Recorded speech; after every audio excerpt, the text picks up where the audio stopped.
This is the first day of school for 46 million American children. For Peter, the day will be special. Yeah, there's some roses. Peter has Down syndrome.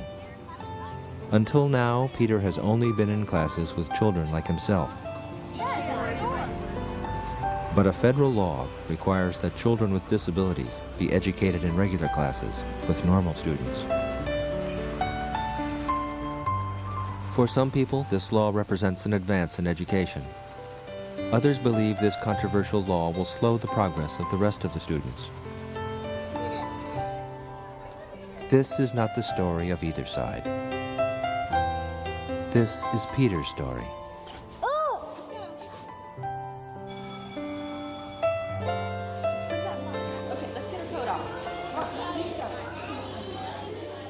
The following events were filmed during Peter's third grade year at Gilbert Lincas Elementary, a public school in Blacksburg, Virginia.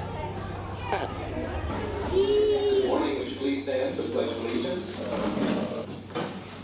I pledge allegiance of the States of America and to the republic for which and it stands, stands one nation, under God, indivisible, with liberty and justice for all.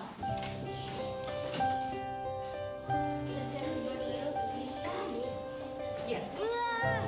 My role as a teacher is to teach all children, and I've always felt that. But I could see that this was going to be a constant challenge.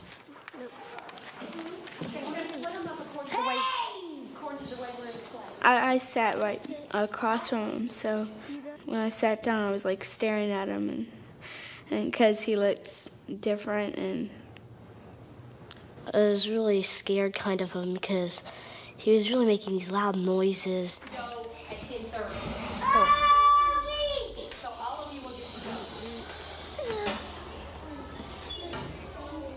Do you want to show you? No.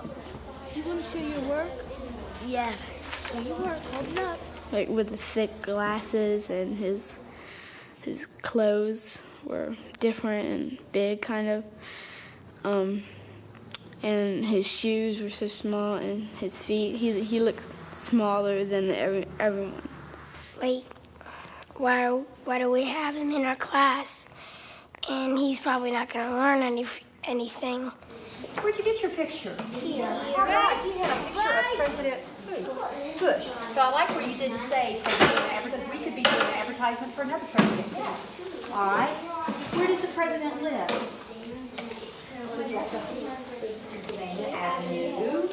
Now, Peter did the different things. I was scared. I really was scared. Even though it was kind of exciting, one part of it, at the other side, it was like, I don't know that I can do this, and what happens if it doesn't work?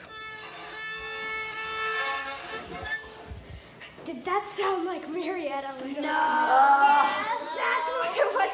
All right, he's going to tell us about the violin, and we'll be, okay. Peter, he's going to tell us about it. Shh. Okay. First, there's two parts that you need. Wait, hey, Andy. Shh. Peter, stay here. No, we've got a little. He's got a little more to share. He's fine. He's fine. He goes, do you want to stand by Peter? Yeah, man. I mean, do you want Peter? Do you want to stand by Andy? Yeah, man. All right. Okay, now, there's two parts that you need to play the violin. The bow and the violin. That's without the bow, you can't play the violin. Yay, Peter. Well, you can pluck it. Now, Andy, tell me, is there something that he could do to hurt the bow? Yes, he could ruin the horse Okay, string. so what should he do if he wants to hold it? Would you show him? Peter, listen to Andy. He's going to tell you how to properly hold this. No, and we will not hold the violin. No, only Andy will hold the violin. Only Andy will do that. Only Andy holds the violin. But Peter? No. Peter, wait, listen, stop. Whoa. At the count of 3, I want you to hand that to Andy. 1, 2, 3. Would you hand it to Andy, please? Peter, do it for Mrs. Stallings. Thank you. Okay. Now, listen to Mrs. Stallings. No, I'm not. Take it back. You gave it back. Now listen to me. Do you want to sit at the corner and share with the class? Listen to the sharing. Peter. Okay. Just a minute. I'll tell you what we're going to do. Okay. I want your hands off of this. I want your hands off of this. That was a little scary. I didn't want to see myself paying for a new violin. We had made it through the first week of school. And at the same time, I thought, wow, can I do this all year long? I was always on guard. I'm always afraid that something's going to happen when I'm not there and that they're really going to need me. And that's scary.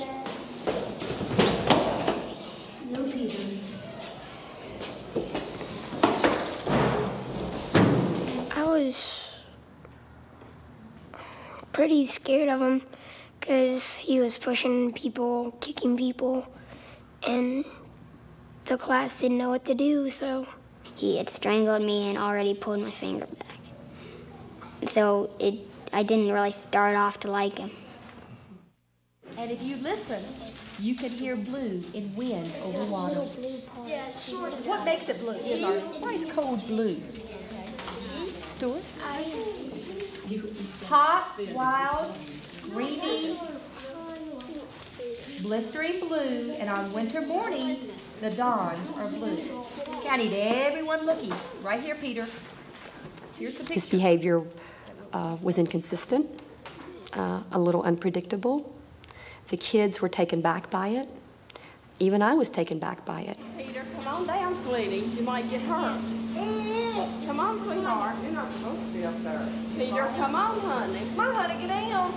Constant watching, putting out fires, so to speak, being on guard at every moment, watching the other children very carefully, watching Peter very carefully.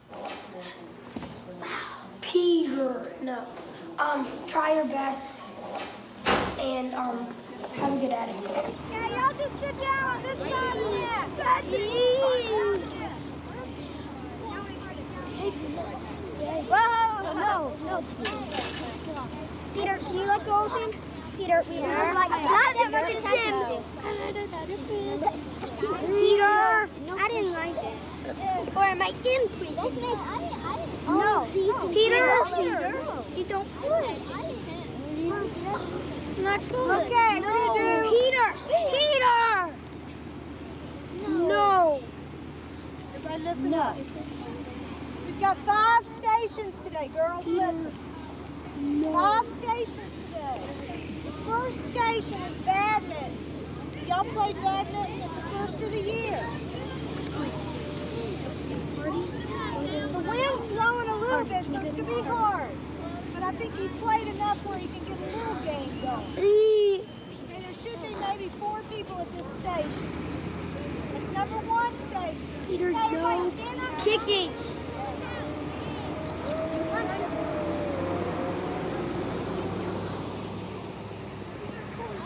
But I was just scared. You know, I never had a chance to get mad. I was totally froze. Very quickly, I realized I needed some help from everyone, from the kids. I needed them to be involved. And we decided, after talking with different groups of people, ourselves, that if the kids can have some more ownership in what's going on in their classroom, and it is their classroom, and with Peter, it's going to work better. And that's when we started some peer planning. Alex, what do you think if you tackled Peter back? What do you think would happen? Well, he would probably do the same thing we would do to him. Mm-hmm. So it wouldn't be a little different. I think Peter just tackles people just to get attention. Or get a reaction out of people. We're going to work on trying to decrease the physical stuff by maybe not giving him as much attention when he does it. But giving him attention for things that he's supposed to be doing right. Like, if he's supposed to be shooting the basketball and he does it, great. It doesn't matter if he gets it in or not. It just matters if he's doing what he's supposed to be doing. Whenever he usually gets real restless is when we're waiting. Okay. Like in we're all so restless. We're very impatient. We have to wait in line, and we're just talking.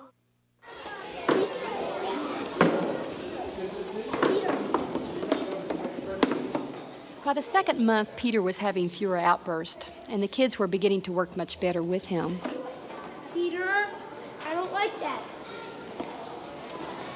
Sit. No. See, no one likes when you hit them with the lunchbox.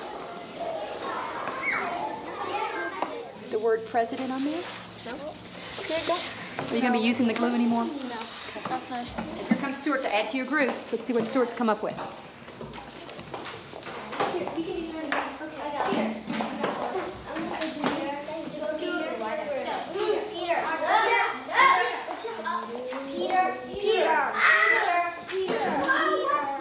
There's times when I really have to hold myself back, not to jump into a situation that basically they're about ready to take charge of.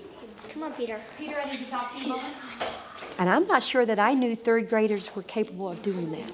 Matter of fact, I know I didn't think third graders were capable of doing that. I want you to sit in your seat for just a moment. Here.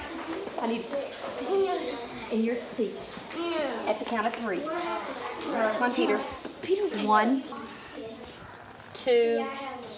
Are we going to have to talk during recess, Peter? I'm sleepy. You're sleepy? Well, I'm sorry you're sleepy, but we need to talk just a moment. At the count of 3, I need you in your desk. 1, 2, 3. Then we'll talk about this afternoon during recess. Is that what you would rather do? Okay. Yes, Travis. Why now?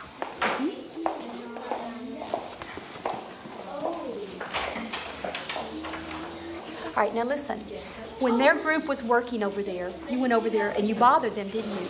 Sorry. I know you're sorry. Can you tell me why you did that, Peter? Peter, look at Mrs. Stallings. Why did you bother those boys and girls who were working so hard? No, it does seem right. You wanted them to put their things away? Yeah. Why did you bother them, though? Why?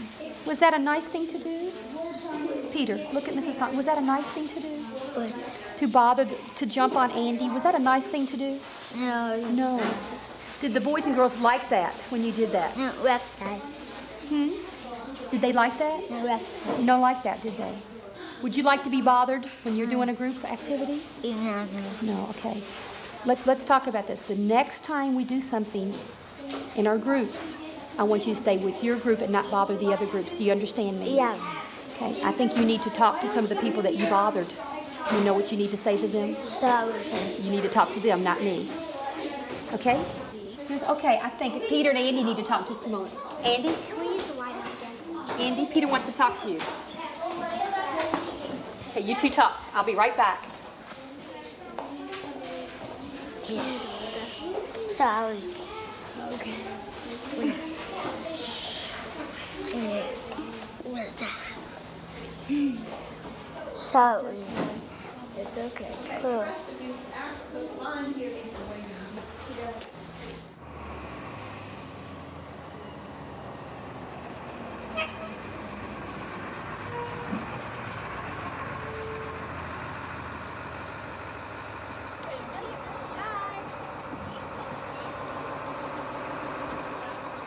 He would come home from school and he would just hum. He just makes this humming noise. It's sort of like a motorboat sound, and it's what we call his happy sound. And he just keeps going like a motorboat, humming and smiling, humming and smiling.